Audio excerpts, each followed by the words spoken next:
Hello everybody, I'm Raphael Perry and it's time for some more Fabled Lands. It has been quite a while, hasn't it? You know, I got all wrapped up in Bloodsword and didn't realise how long it had been since I'd played an episode of Fabled Lands. So, let's get back into it again.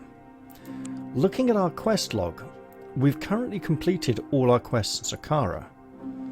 We have 3 outstanding in Golnir. Intrigue and treachery, part of this is carried out in Saqqara. And I'm not sure if I've done that just yet. A broken backbone, that's going to be hard. Wisley errands, hard without a ship. We may want to purchase a ship soon. There are requests in Saqqara we have not yet carried out, which we should probably look into. And I think my objective today is to take the road to Shadar Tor. Actually, that's a very good idea. We are in Yellowport after all. We should see if we can do that quest for the Temple of Alvir and Valmir. For the golden fishing net. Yellowport is the second largest city in Saqqara. It is mainly a trading town and is known for its exotic goods from distant Ankon Konu way to the south.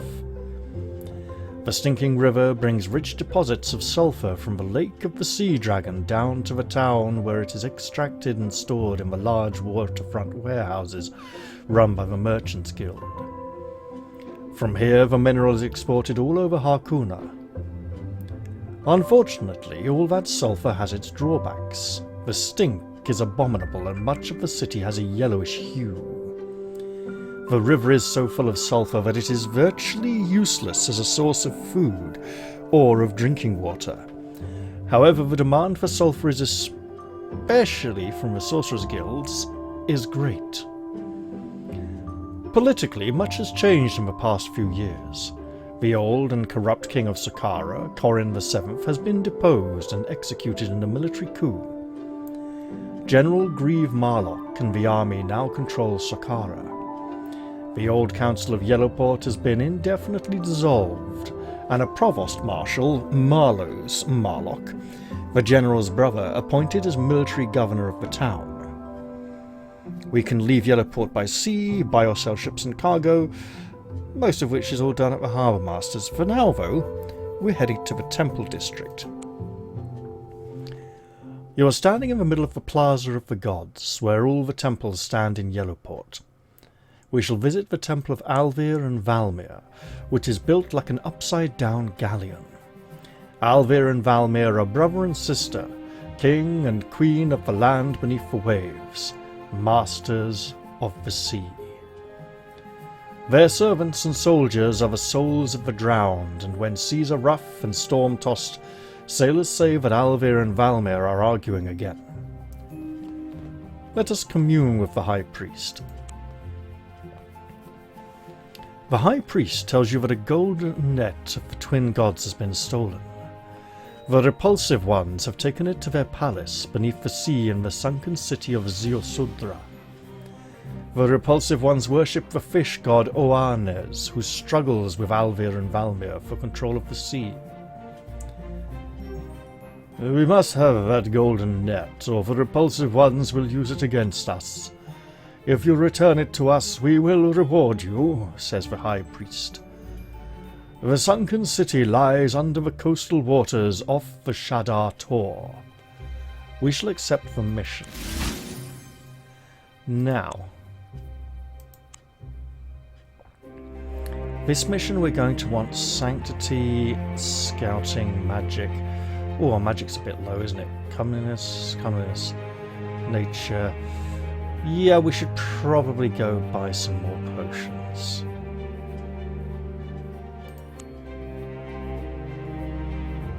In which case, we are headed off. We'll head up to Venefax. The villagers welcome you as the one who brought Fours to justice and saved their people from slavery. Venefax is a strange-looking village. It looks like a single gigantic building. All the houses are joined together to form a jumbled mass, and none of the houses have doors. The only way in is through holes in the rooftop. Ladders lead up to the roof, which in effect forms a network of streets that the inhabitants travel across to get to certain buildings. "We had to build it that way for defence," says a passing farmer. "You see, the Scorpion men from the south cannot climb, so they can't get inside the town." There is not much for you to buy or sell in this provincial market. Items of no purchase price are not available locally. Can I sell off this? I can. Some Scorpion antidote. We're unlikely to need that again. There we go. Let's rest in the inn. The tavern costs you 1 shard a day. Each day you spend here, you can recover 1 stamina point if injured, up to the limit of your normal unwounded stamina score. And we'll buy a round of drinks to the locals and ask them about the Scorpion men. Oh no, we know it. That's fine. It's not general rumours, it's stuff we already know. Let's head up along the eastern road to Blessed Springs. You're on the road between Blessed Springs and Venefax. Pilgrims, the sick and injured, travel this route to the holy waters of Blessed Springs to find salvation. Nothing untoward happens. Let us go on to Blessed Springs. The village of Blessed Springs, nestling at the foot of a tall hill, has grown up around the holy waters, a special spring said to have healing powers. It has been fenced off by the villagers, and a priesthood appointed to supervise the supplicants who come to bathe or drink of the hot spring's waters. There is no market, but an alchemist has set up shop here. Let's go to the alchemists. We want a potion of intellect, a potion of stealth, and can we get a potion of godliness? There we go. Let's head back along the eastern road, southwards once again. We are blessed by a priest, and gain a blessing, a safety from storms blessing. We'll go back to Venefax, and back again to Yellowport. So far, so good. Now we head along the road to Shadar Tor. You're on the cobbled road between Yellowport and Marlock City. It is well kept by the Sakaran military. You spot a man up ahead striding towards you. Suddenly, 5 or 6 bandits appear from the wayside to assault him. The lone figure executes a series of movements almost faster than the eye can see, and you see his sword flashing in the sun. Moments later, the bandits are all lying dead or dying around him. You stop to compliment him on his swordsmanship. The man, a grizzled veteran of many campaigns, regards you with steely grey eyes and says, "I have learned much of the arts of war in my time, it is true." Impressed by his skill and demeanour, you venture to ask him to teach you some of these arts. He looks you up and down with a critical eye, and we make a combat roll. We'll use a blessing. And succeed. Second time lucky. He seems to see something he approves of, because he says, "Perhaps, but first you must prove yourself. There is a knight, a man of great evil. He is known as the Black Dragon Knight. Defeat him in battle, and I will teach you. Bring me back his black dragon shield as proof of your valor." With that he turns and walks away. "But how will I find him? And how will I find you?" you cry. "Would you have me kill him for you as well?" he asks over his shoulder. "As for the second, ask for me in the Blue Griffin Tavern in Karan Baru. My name is Yanrit the Sun." We may attempt that tonight. However, little Devika here is not exactly built for battle, at least not yet. You come to the top of a wind-swept cliff. An ancient pillar of jumbled rock, pitted and weather-beaten, stands at the cliff's edge like a broken finger, pointing at the sky. Seagulls sing their song of desolation in the air. Judging by the runes etched into the rock, the tour dates back to the time of the Shadar, a race that ruled Harkuna so long ago. They are lost in myth and legend. Let's go down to the beach. You climb down a narrow track to the beach. The sea pounds the rocky shore and the spray lashes your face. A mournful yet utterly captivating song suddenly fills your ears. You look out to sea and spot several mermaids and mermen cavorting in the surf.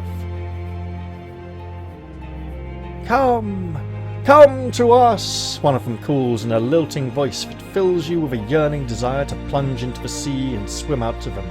We'd better make a sanctity roll, or we might end up doing just that. "How can I come out to you? I would drown in the sea. Is that what you plan?" you ask angrily. "Don't you know," sighs one of them, "the kiss of the merfolk gives the power to breathe the waters to one of your kind for a short time." The others laugh mischievously. Well, Devika could receive a kiss from a hunky merman, or maybe a not quite so hunky mermaid. At least that way it might seem more innocent. Or she could turn round and go back to the tour on the top of the cliff. Let's ask for a kiss. We do need to go out into the ocean after all. You ask for a kiss. "Oh no!" cry the merfolk. "A kiss is not so easily won. Tell us a tale to stir our hearts, then we may reward you." Oh, this is absolutely easy. There we go. You tell them a story of tragic love between a merman and a human princess. The merfolk are moved to shed briny tears, and one of them plants a languorous kiss on your lips. I'm not Northern, I'm not going to say plants. You know that you find that you can indeed breathe underwater now. The merfolk lead you into the depths, where they swim playfully around you. Suddenly, two hideous forms loom out of the murk. They are like giant squids, but carry spears in one of their many tentacles and wear rudimentary armour. Great black eyes shine with an implacable alien intelligence. The merfolk dart away in fright, leaving you alone with the creatures. You realise the creatures are some of the legendary Repulsive ones. They are swimming past you, intent on their own business, so you follow them in the hope they will lead you to the sunken city of Zeosudra. Your instinct was correct. The seabed suddenly drops away to reveal the ruins of the sunken city of Zeosudra. Crumbling towers climb out of the hazy green depths, and the shoals of flashing silverfish dart through the abandoned windows and doors of coral-encrusted buildings. The creatures you are following arrow down towards a large dome-like structure covered in waving tendrils of seaweed. They disappear through a hole in the roof of the dome. Carefully, you swim down to the hole and look through until the palace of the Repulsive ones. Inside, the dome is lit with an eerie yellowish glow that comes from the sea moss that carpets the ceiling. At the far end, a grotto in the wall contains an idol made from seashells and coral, presumably of Oanes, the god of the Repulsive ones. At its feet lies the golden net of Alvir and Valmir, the object of your quest. Between you and it swim several of the giant squid creatures carrying out various undersea chores. We can abandon our quest and swim back to the Shadar Tor. We could fight our way through to the golden net, but as we have noted, Devika is not built for battle. We can trust to our magical prowess. 5. Or rack our memory for a solution. There must be something you have learned that can help you. Let's use this large potion of nature for a +2 bonus to scouting, making this a much easier dice roll. There we go. You remember what the fishermen say. The root of a certain seaweed, when crushed, gives off a cloud of toxic fluid. This sap is harmless to humans, but is known to paralyze marine creatures for a short while. Fortunately, the seaweed grows in abundance here. You swim down with a handful of the roots, squeezing its sap into the waters. The hideous creatures shoot towards you, but are paralyzed the instant they enter the cloud of reddish fluid that billows around you. You can take the golden net, which we absolutely will do. Then you swim back to the Shadar Tor as fast as you can, and are grateful to set foot on dry land once again.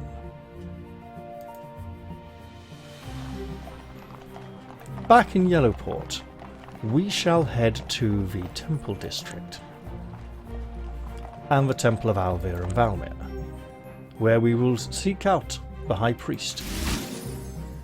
The priests of Alvir and Valmir are overjoyed that you have returned the golden net. The High Priest rewards you with 100 shards and a magic weapon, a rune-engraved trident. We now have a magic trident. Compared to our magical sword, same damage, same combat bonus, uses more action points. I think we can afford to sell that right here for another 400 shards. We have a treasure map, and we have our parchment for making a map of the mountain range. Now, at this point, it would be nice to try and seek out the Black Dragon Knight. However, he is quite deadly, and we're not quite ready to face him just yet. He should be up here at the Castle of the Knights. If we do defeat him, we're guaranteed a permanent +1 to combat.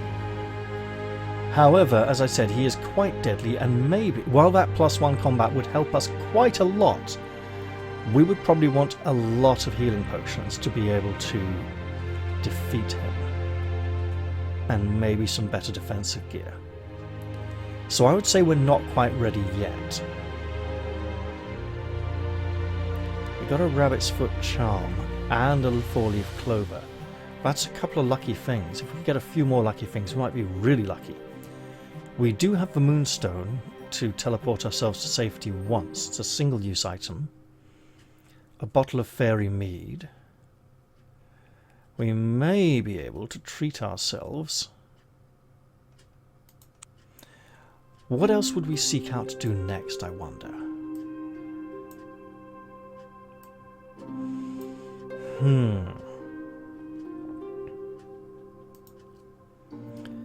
We could purchase a vessel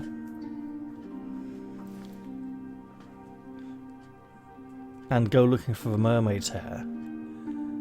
However, the waters along these southern coasts are riddled with pirates and not very safe for us to sail just yet. I think we want to go back to Golnir. Then again, there aren't that many quests in Golnir. There's a few more in Saqqara we probably want to do at some point soon.